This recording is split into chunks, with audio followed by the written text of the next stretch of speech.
La concepción moderna del planeamiento tiene su origen a inicios del siglo XIX de la mano de Saint-Simon y Comte, quienes vincularon al planeamiento con el progreso inevitable y las etapas de la historia.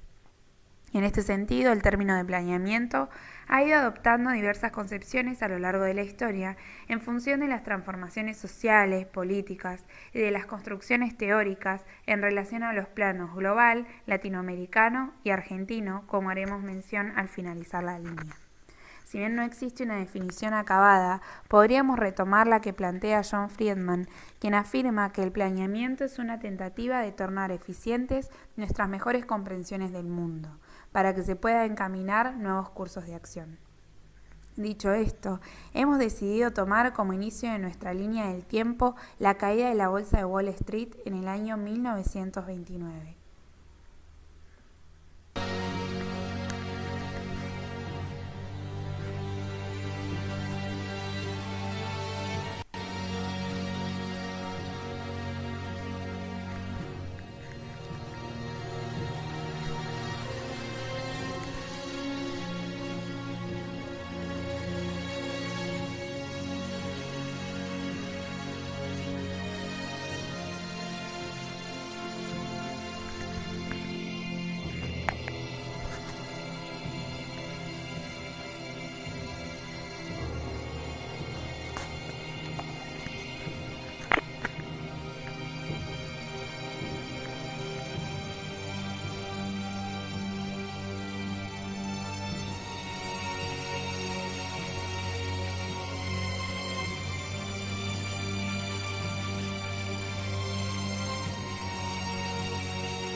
Retomamos este hito, ya que provocó una profunda crisis a nivel mundial que tornó inevitable la intervención del Estado en la tarea de diseñar planes nacionales y regionales a largo plazo que conduzcan a la estabilidad y el desarrollo social y económico.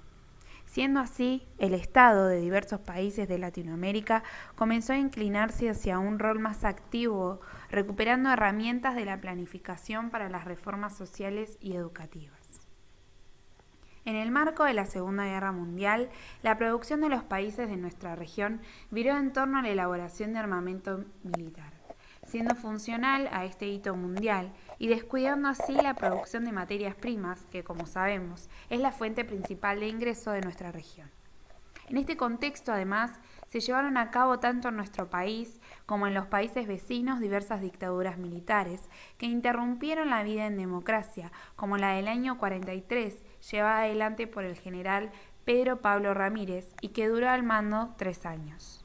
Paralelamente, en Estados Unidos se activa el Plan Marshall, el cual consistió en una ayuda económica a los países europeos devastados por la guerra y que duró hasta el año 1952. Volviendo a nuestro país, luego del llamado a elecciones, es presidente el general Juan Domingo Perón, con un claro proyecto político, social y económico. Es por eso que apenas asumida su presidencia, se pone en marcha el primer plan quinquenal, que constituye la primera experiencia de planeamiento que rige a todo nuestro país. En los proyectos de planeamiento a lo largo de la década del 50 se puede observar la influencia de instituciones internacionales preocupadas por el desarrollo de la región, como lo son el Banco Mundial, el FMI, la CEPAL. Esta última, de gran importancia en América Latina, se forma exactamente en 1948. Sus siglas significan Comisión Económica para América Latina y se establece su sede en Santiago de Chile. Su función consistió en proponer reformas económicas tendientes al modelo productivo, sustitución de importaciones y aportar herramientas a los gobiernos de los países de nuestra región frente a los avances del mercado. La CEPAL constituyó la primera experiencia de planeamiento para toda nuestra región. En este sentido, no queremos dejar de destacar que su accionar se vio obstaculizado en el transcurso de su funcionamiento por los diferentes golpes de Estado sufridos en nuestro país. Nuevamente, y con Juan Domingo Perón a la cabeza, se desarrolla en Argentina el segundo plan quinquenal, interrumpido nuevamente 3 años después por otro golpe cívico-militar, esta vez encabezado por Eduardo Leonardi y autodenominado Revolución Libertadora. En 1956 se desarrolló la Conferencia Interamericana de Ministros de Educación, llevada a cabo en Perú, cuyas organizaciones fueron la UNESCO y la Organización de los Estados Americanos. Allí, los ministros formularon recomendaciones en torno a la experiencia de planificación en educación llevada adelante años previos en Colombia por su ministro de Educación, constituyendo así lo que llamaron un acta fundacional de la planificación educativa en América Latina. 2 años más tarde, también organizados por la UNESCO y la Organización de los Estados Americanos, en Washington se llevó adelante el Seminario Interamericano de Planeamiento Integral de la Educación, el cual constituyó un hito importante en materia de planificación educativa. El mismo año, 1958, se pone en funcionamiento bajo el impulso de Aldo Ferrer la Junta de Planificación de la Provincia de Buenos Aires y a nivel latinoamericano el Cordiplan, que es la Oficina Central de Coordinación y Planificación, cuya función fue adelantar todas aquellas tareas relacionadas con la planificación del desarrollo nacional. En cuanto a este plano nacional, en Argentina, a inicios de la década del 60, el Ministerio de Educación, junto con la Organización de las Naciones Unidas para la Educación, la Ciencia y la Cultura, llevaron adelante en nuestro país un curso de planificación integral de la educación, dictado durante alrededor de 6 meses por un experto de la UNESCO. Dicho curso y toda propositiva de organización se vio obstaculizada una vez más por la inestabilidad política argentina que enmarcó la renuncia del presidente Frondizi y la presidencia provisional de Guido. En el caso de otros países latinoamericanos y posterior al curso, se organizaron oficinas de planeamiento en los ministerios de educación. Llevaron adelante en nuestro país, junto con la Organización de las Naciones Unidas para la Educación, la Ciencia y la Cultura, llevaron adelante en nuestro país un curso de planificación integral de la educación, dictado durante alrededor de 6 meses por un experto de la UNESCO. Dicho curso y toda propositiva de organización se vio obstaculizada una vez más por la inestabilidad política argentina que enmarcó la renuncia del presidente Frondizi y la presidencia provisional de Guido. En el caso de otros países latinoamericanos y posterior al curso, se organizaron oficinas de planeamiento en los ministerios de educación. Sin lugar a dudas, otro de los avances en materia de planeamiento latinoamericano lo constituyó la Carta de Punta del Este. Sin lugar a dudas, otro de los avances en materia de planeamiento latinoamericano lo constituyó la Carta de Punta del Este en 1961, la cual impulsó al entonces presidente de nuestro país, Arturo Frondizi, a crear la CONADE, Consejo Nacional de Desarrollo, que constituyó el primer organismo público nacional dedicado íntegramente a la planificación. En esta misma conferencia, y con el objetivo de mejorar la calidad de vida de todos los habitantes del continente, se firmó la Alianza para el Progreso, mediante la cual Estados Unidos otorgaba una serie de ayudas económicas y sociales a países latinoamericanos. Esta alianza funcionó hasta 1970. Cabe destacar, hasta aquí, las experiencias de planificación económica y educativa se encontraban aisladas, lo cual no permitía mayores ventajas. Para contrarrestar esto, la CEPAL junto a la UNESCO organizaron la Conferencia Regional de Ministros de Educación y de Ministros encargados de la planificación económica, la cual impulsó la creación de una división de planificación educativa dentro del ILPES. Aunque en este mismo año, 1962, en Argentina la democracia vuelve a verse interrumpida por un golpe de Estado que duró 1 año, fenómeno que también se vio tristemente replicado a lo largo de nuestro continente. Por ejemplo, en Perú, y con la replantación de la democracia en este país, en 1963 se impulsó la formulación de planes integrales de desarrollo educativo en 2 etapas, una primera instancia desde el año 1964 a 1969 y en una segunda instancia de 1967 a 1970, en los que se consolidó la descentralización de la educación. Se vinculó por primera vez la educación con el desarrollo social y económico del país y se elaboraron programas específicos en los distintos niveles educativos. Podemos notar cómo a partir de los 60 la planificación cobra un rol esencial en materia de gobierno nacional y educativo, demostrado a partir de la proliferación de oficinas y secretarías especializadas en ello.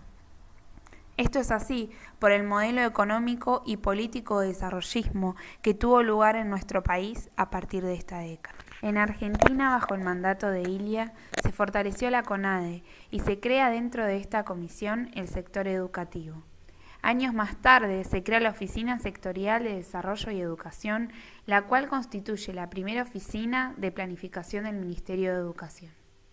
Otro hito trascendental, a nuestro parecer, en materia de planificación, tiene lugar en nuestro país en 1971. Es la creación de oficinas de planificación en cada ministerio nacional, las cuales fueron fomentadas por la reglamentación del Estatuto Orgánico de los Ministerios.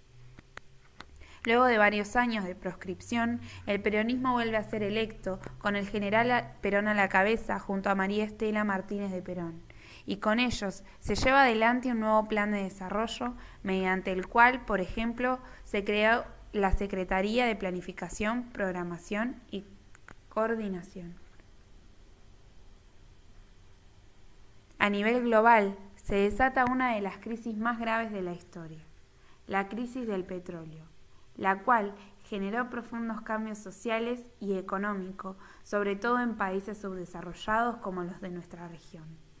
Esta crisis hizo evidente una mayor y nueva intervención estatal para intentar paliar las consecuencias provocadas.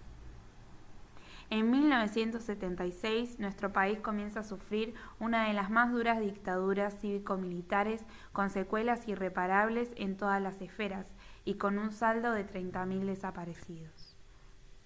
Ese mismo año se pone en funcionamiento el Ministerio de Planificación. 4 años más tarde, aún en pleno golpe de Estado, se lleva a cabo el 12º Congreso Interamericano de Planificación. Luego de restaurada la democracia, es retomado el Plan Nacional de Desarrollo, iniciado durante el gobierno de Ilia, el cual funciona desde 1987 a 1991.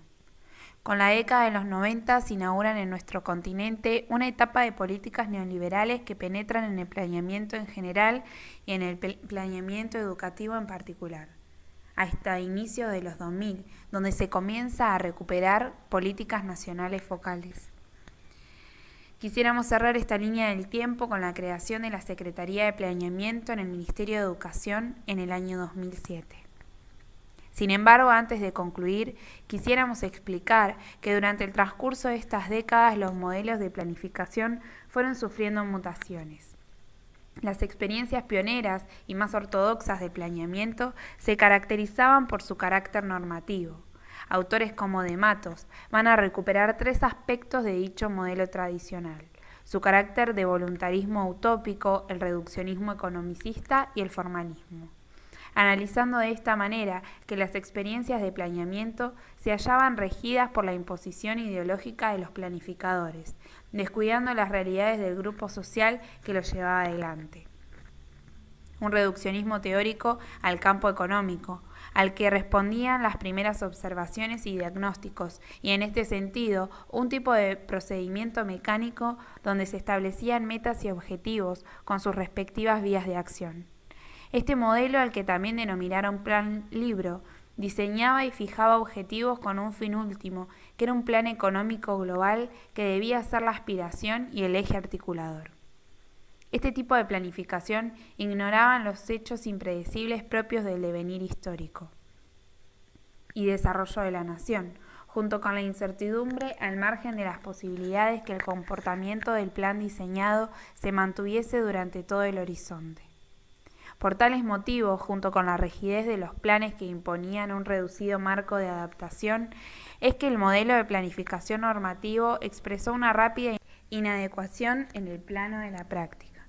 Su matriz meramente economicista desatendía la dinámica de los procesos sociales. Es por esto que comenzaron a organizarse diferentes comisiones, conferencias y cursos donde los países de América Latina creían que había que iniciar un proceso de reforma y renovación de los modelos de planificación. La reforma educativa de varios países trajo aparejada la reflexión de encontrar nuevos sentidos a la tarea de evaluar y planificar para un país. Con tal proceso, se comenzaron a visualizar experiencias que demostraban el compromiso de los países de la región por articular el plano económico con el sector educativo, generando una conciencia acerca de la importancia de atender y priorizar los aspectos sociales, entendiendo las particularidades que hacen a la coyuntura de cada región. Planes renovados, como el propuesto por Matus, el padre del planeamiento estratégico situado, que entiende a la planificación como un ejercicio de reflexión en torno a una definición de situaciones futuras, análisis de tendencia y verificación de experiencias, a una reflexión de naturaleza crítica que permita dilucidar lo que existe y hacia dónde se quiere ir, cuáles son las características estructurales, cuáles los puntos fuertes y cuáles los débiles a tener en cuenta. Y por último, atender los efectos en la sociedad, ya que la planificación va a incorporar cambios al interior de la organización, pero ello también aspira a generar modificaciones sociales. En esta línea cabe mencionar que un eje transversal al proceso de evolución y desarrollo del planeamiento en América Latina es el rol que fue adoptando el Estado. Con el devenir del tiempo, la necesidad de un proyecto de planificación para el desarrollo de los países comenzó a cobrar mayor lugar en las políticas estatales, junto con la necesidad de regular y organizar la sociedad. Leiva Lavalle va a mencionar la voluntad de la región por reflexionar y discutir sobre el legado del esquema de desarrollo de las últimas 2 décadas, la fórmula para reducir las desigualdades y lo que parece ser un renovado interés por la planificación y las políticas de desarrollo territoriales incluyentes, centradas en el objetivo de igualdad, derivaron en un debate sobre el papel y las políticas de Estado. Las mismas deben apuntar a horizonte de largo plazo, donde los países hacen hincapié en la construcción de visiones de futuro. En ese empeño, la planificación puede ser un instrumento poderoso capaz de articular intereses de actores distintos, de espacios diversos, con políticas públicas con visión de largo plazo. Ahora sí, para esta línea del tiempo con algunas reflexiones sencillas. Por un lado, la necesidad del planeamiento como un proyecto o política estatal independiente del gobierno de turno que haga posible planes a largo plazo con resultados más profundos. Por otro lado, la importancia del proceso de planificación que genere una mayor eficiencia al permanecer actualizado, sobre todo en proyectos a largo plazo. Y en retroalimentación de tal evaluación, la necesidad de diseñar planes de carácter situado, entendiendo las particularidades y las demandas de cada contexto, diagnosticando el estado de situación pasado y presente para visualizar experiencias futuras y en este marco llevar adelante una planificación de transformación y mejora.